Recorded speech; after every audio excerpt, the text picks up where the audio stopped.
ओम साई राम। मैं हूं श्रुति और साई के फुलवारी चैनल में आप सबका स्वागत करती हूं। हमेशा की तरह आज फिर हम एक नए टॉपिक पे बात करने वाले हैं कि बाबा को जो नवेद अर्पित किया जाता है उसका किस तरह से किया जाता है और इसके लिए क्या बाबा हमें ऐसा करने के लिए कहते हैं या क्या इसके पीछे कारण होता है। हम इन सब बातों पे आज चर्चा करेंगे। तो बाबा को जब नवेद अर्पित किया जाता है, नवेद्य क्या होता है? नवेद्य वो होता है जो हम बाबा को भोजन के रूप में या कुछ भी ऐसा खाने की वस्तु है जो अर्पित करते हैं वो उसे नवेद्य कहते हैं। तो नवेद्य अर्पित करने में बाबा हमारे कुछ भी जो हम दे रहे हैं, जो हम खिला रहे हैं, उसका कोई औचित्य नहीं है कि वो हम क्या दे रहे हैं बाबा को। उसके बाबा को तो बाबा उन सब चीजों के भूखे नहीं है। बाबा हैं जो वो भाव के भूखे हैं कि हम उस समय क्या भाव रख रहे हैं। तो जिस तरह से आप एक बहुत ही प्रचलित सी कथा है कि शबरी ने जब भगवान श्री राम को जब वो उनकी झोपड़ी में गए थे तो उन्हें जो बेर खिलाए थे वो चख के खिलाए थे, कहीं मेरे प्रभु को कोई खट्टा बेर ना खाना पड़े, तो वो चख के अपने प्रभु को खिलाती है। तो उसमें उसका कितना भाव छुपा होता है, उस चीज में कितना प्रेम छुपा होता है। तो वो प्रेम चाहिए होता है प्रभु को। हमारे बाबा हैं जो वो उन वस्तुओं के भूखे नहीं है कि हम उन्हें क्या अर्पित कर रहे हैं, बल्कि उस भाव के भूखे हैं जो जिस भाव से हम उन्हें खिला रहे हैं या जो भेंट कर रहे हैं। तो इस बारे में सच्चरित्र में भी ऐसे कई विषय दिए हैं, कई कहानियां हैं इस बारे में कि बाबा ने बताया नवेद्य के बारे में। जैसे फोर्थ चैप्टर से ही शुरू हो जाता है। फोर्थ चैप्टर में भागवत राय जी की कथा है कि भागवत राय जी को बाबा कहते हैं कि तुम मुझे और विट्ठल को भूखा मार रहे हो। ऐसा करके बाबा ने उन्हें बोला कि तुम तो कभी नवेद्य अर्पित नहीं करते, तो तुम और मुझे और विट्ठल को भूखा मार रहे हो। इस तरह से करके बाबा उन्हें बोलते हैं। उसके बाद 8th चैप्टर में जो है बायजा माँ की कथा आती है। बायजा माँ और जो बाबा का संबंध है वो तो इतना सुंदर, इतना प्यारा है कि माँ बेटे का इतना प्यारा रिश्ता है कि जो बायजा माँ होती है वो खाना लेके जंगल जंगल घूमती है उनके पीछे, और जब तक वो बाबा को खाना नहीं खिला लेती वो खुद भी खाना नहीं खाती हैं। पहले तो वो जंगलों में घूमा करती थी बाबा को खाना खिलाने के लिए। उसके बाद जब बाबा दोबारा शिरडी में आए, जब वो द्वारका माई रहने लगे, तब भी उनका यही रूटीन रहता था कि जब तक वो बाबा को खाना नहीं खिला लेती थी तो वो खुद भी खाना नहीं खाती थी। इस तरह से बायजा माँ का भी सच्चरित्र बताया गया है। उसी तरह से फिर एक चैप्टर में तरखड़ परिवार के बारे में बताया गया है। जब उनका बेटा शिरडी चले जाते हैं और वो जो श्रीमान तरखड़ होते हैं वो नवेद्य देना बाबा को भूल जाते हैं, तो उन्हें कैसे बाबा को भी ज्ञात हो जाता है। तो बाबा उनके बेटे को भी बोलते हैं कि आज माई, आज उनकी पत्नी को बोलते हैं कि माई आज तुम्हारे घर से भूखा आ गया मैं। और वहां पर उनका बेटा जो है वो जल्दी समझ जाता है कि शायद कहीं भूल हुई है, तो वो एक दूसरे को पत्र समझ भी जाते हैं कि हाँ बाबा के नवेद्य में कोई भूल हुई है, इस वजह से ही ऐसा हुआ है। इसके साथ ही श्रीमती खरपड़े का भी उदाहरण दिया गया है कि वो कैसे खिचड़ी लेकर बाबा के पास पहुंच जाती है। भरते का अमरूद जब देना चाहते हैं उनको, कहीं मिलते नहीं है तो उन्हें कैसे याद आ जाता है। मतलब बाबा भाव भी उन सब चीजों में छुपे रहते हैं कि नारियल जब उनके स्वामी जी भेजते हैं और वो देना भूल जाते हैं तो बाबा पूछते हैं कि मेरे भाई ने जो भेजा है वो तुमने नहीं दिया मुझे। ऐसे करके बाबा कहते हैं तो बाबा याद दिला देते हैं कि मेरे को जो नवेद अर्पित करने वाले थे, यदि भूल जाते हैं तो वो भी याद दिला देते हैं बाबा। इसी तरह से बहुत सी कहानियां हैं इसमें। और इसके साथ ही मैं एक जो अन्ना साहिब की कहानी है, अन्ना साहिब की जो बाजू में चने होते हैं तो वो गिर जाते हैं, तो बाबा कहते हैं कि तुम मुझे पहले याद करते हो क्या? जो भी खाना तुम खाते हो तो पहले मुझे याद करते हो? इस तरह करके बाबा उन्हें पूछते हैं। तो इस तरह से सच्चरित्र में भी हमें बहुत से उदाहरण मिल जाएंगे। इसके साथ ही एक और भी मैं आपको कहानी सुनाती हूँ। एक ऐसे ही बाबा का बहुत जो भक्त होता है, बाबा के दर्शन के बिना, बाबा को भोग लगाए बिना वो कुछ नहीं खाता। तो ये उस समय की बात है जब बाबा द्वारका माई में बैठा करते थे। तो वो बहुत ही वृद्ध भक्त थे बाबा के। तो वो जब तक नहीं खाना खाते थे, तो जब तक बाबा के दर्शन नहीं कर लेते थे, उन्हें नहीं खिला पाते थे कुछ, तो खुद भी नहीं खाया करते थे। तो एक दिन क्या हुआ कि बाबा के पास बहुत सारे भक्त बैठे हुए थे। तो वो उन्हें बाबा से बात नहीं कर पा रहे थे, उन्हें अर्पण जो नैवेद्य है वो नहीं अर्पित कर पा रहे थे। तो बाबा ने उन्हें देखा, क्योंकि उनका रोज का रूटीन यही होता था कि वो पहले बाबा को अर्पित करते थे, फिर खुद ग्रहण करते थे। तो बाबा ने कहा कि तुम घर चलो, मैं तुम्हारे पास ही आता हूँ। तो उन्होंने कहा पक्का आओगे ना आप? तो बाबा ने कहा हाँ हाँ, मैं अपना वचन नहीं भूलूंगा और मैं जरूर आऊंगा। तो ऐसा कह के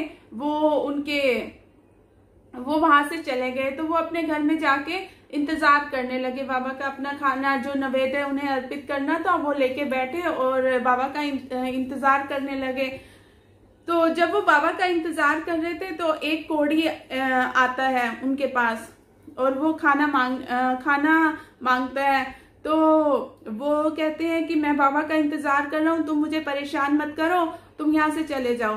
तो वो कहते हैं कि मैं भूखा हूँ, मुझे खाना दे दो। वो बहुत कहते हैं, लेकिन वो कहते हैं कि तुम चले जाओ, मेरे बाबा आने वाले हैं, तुम यहाँ से चले जाओ। और वो उसे धक्के मार के वहां से भगा देते हैं। तो फिर दूसरे दिन फिर से वो वहां जाते हैं बाबा के पास और बाबा के लिए वो थोड़ा रुष्ट भी होते हैं कि बाबा आप नहीं आए, मैं आपका इंतजार करता रहा और आपने वचन देके भी आप नहीं आए। तो बाबा कहते हैं कि नहीं, मैं तो आया था, याद करो कि मैं जो तुम्हारे पास कोढ़ी आया था और तुमने धक्के देके उसे भगा दिया था, तो मैं तो आया था, मैंने वचन भंग नहीं किया है, मैं तुम्हारे पास आया था, लेकिन तुम पहचान ही नहीं पाए। तो उसे कहते हैं अच्छा, तो मुझसे भूल हो गई है, लेकिन मैं कल फिर आप आइएगा और मैं आपका इंतजार करूंगा। तो बाबा कहते हैं कि चलो ठीक है, मैं आऊंगा, कल फिर आऊंगा। तो फिर से वही होता है कि वो खाना वाना परोस के बैठ जाते हैं और बाबा का इंतजार करने लगते हैं। तो उनके मन में तो वही चल रहा होता है कि बाबा कोढ़ी के रूप में आए थे या फिर बाबा अपने किसी स्वरूप में आएंगे। तो फिर बाबा किस रूप में आते हैं? एक कुत्ते के रूप में आते हैं। कुत्ता आता है तो वो जो वृद्ध होते हैं वो भगा देते हैं उन्हें कि बाबा आने वाले हैं। उनको तो यही था कि हाँ अलर्ट, वो अपनी तरफ से तो पूरे अलर्ट होते हैं कि हाँ बाबा कोढ़ी के रूप में आए थे या बाबा अपने स्वरूप में आएंगे। तो वो बाबा क्यों ही उनकी नजरें बाबा को ढूंढ रही होती हैं। तो वो कुत्ते को डंडी मार के भगा देते हैं। तो फिर से वो इंतजार कर रह जाते हैं और फिर बाबा से रुष्ट होके फिर वो द्वारिका माई जाते हैं। फिर कहते हैं उनसे अपनी नाराजगी व्यक्त करते हुए कि बाबा मैं तो आपका इंतजार करता रहा, आप कहे कि फिर भी नहीं आए। तो फिर बाबा कहते हैं कि ये देखो निशान, मुझे तुमने डंडी मारी थी, लाठी से मारा था, तो ये निशान पड़ गए हैं मुझे, और मैं तो आया था, तुम पहचान ही नहीं पाए। तो वो उन्हें अपनी भूल पे बड़ी शर्मिंदगी होती है और वो बाबा से फिर माफी मांगते हैं कि बाबा मैं आपको नहीं पहचान पाया। और सच्चरित्र में भी इसी तरह से ही तो बाबा ने कहा है कि मुझे तुम किसी भी जीव जंतु में मेरा स्वरूप देखो। ये नहीं है कि हाँ सिर्फ बाबा को ही जान के हमने बाबा को भोजन अर्पित करना है। बाबा ने ये बात कही है कि हर जीव जंतु में, हर पशु पक्षी जिसमें भी है कि तुम मेरा स्वरूप, कोई भी भूखा है उसे खाना दो और उसे मेरा स्वरूप तुम उसी में ही पाओ। तो हमें इस बात को, बाबा के वचनों को ध्यान में रखते हुए, जैसे कि बाबा ने अन्नदान के लिए बोला है, बाबा ने अन्नदान को सबसे श्रेष्ठ दान माना है। तो अगर हम बाबा के वचनों पर चलना चाहते हैं, बाबा के वचनों को पूरा करना चाहते हैं, तो कम से कम हम पशु पक्षियों को तो खाना दे सकते हैं, अगर कीड़ियों को खाना दे सकते हैं, चींटियों को खाना डाल सकते हैं, तो इसके लिए कुत्ते को खाना डाल सकते हैं। इस तरह से हम बाबा के वचनों को पूरा करते हैं, हमारे मन को कुछ संतुष्टि होएगी कि शायद हमने बाबा के वचनों पर चलते हुए कुछ तो बाबा के वचनों को पूरा किया है। चींटियों के लिए थोड़ा गेहूं पिसवा के उसे रख सकते हैं ताकि हम कीड़ियों को डाल सके और बाबा के वचनों को पूरा करने की हम कोशिश कर सके। तो इस तरह हम जीव जंतुओं में बाबा का स्वरूप देख के हम अन्नदान में अपना योगदान दे सकते हैं और बाबा के वचनों पे चल सकते हैं। इस बाबा को नैवेद्य अर्पित करते हुए बाबा से प्रार्थना करनी चाहिए कि प्रवेश करो इस भोजन माही, प्रवेश करो इस भोजन माही मेरी साई माए, ये भोजन बन जाए अमृत बच्चा आनंद पाए। इसके साथ ही नैवेद्य अर्पित करने का एक महत्व ये भी है कि जो नैवेद्य हम अर्पित करते हैं बाबा को, तो वो प्रसाद के रूप में बन जाता है। जब वो प्रसाद बन जाता है तो वो हमारे अंदर के बहुत से विकारों को दूर कर देते हैं। बहुत से विकार जो हमारे दिमाग में जो हमें भरे हुए हैं, जैसे लोभ और द्वेष और अहंकार, इस तरह के जो 5-6 विकार हैं वो सब हम में भरे रहते हैं। जब हम बाबा को के नैवेद्य को प्रसाद के रूप में ग्रहण करते हैं तो एक मन में बहुत अच्छी सी शांति होती है, एक पॉजिटिव वाइब्स हमारे अंदर जो है जाती हैं और बिल्कुल बदल देती है माहौल को। जिस तरह कहा जाता है कि जैसे खाओगे अन्न वैसा होगा मन, तो कई बार ऐसा होता है कि जब हम बाबा को अर्पित किया हुआ नैवेद्य को प्रसाद के रूप में ग्रहण करते हैं तो उसकी वाइब्रेशंस ही इतनी तेज होती हैं, इतनी पॉजिटिव होती हैं कि हमें पॉजिटिविटी से भर देती हैं वो।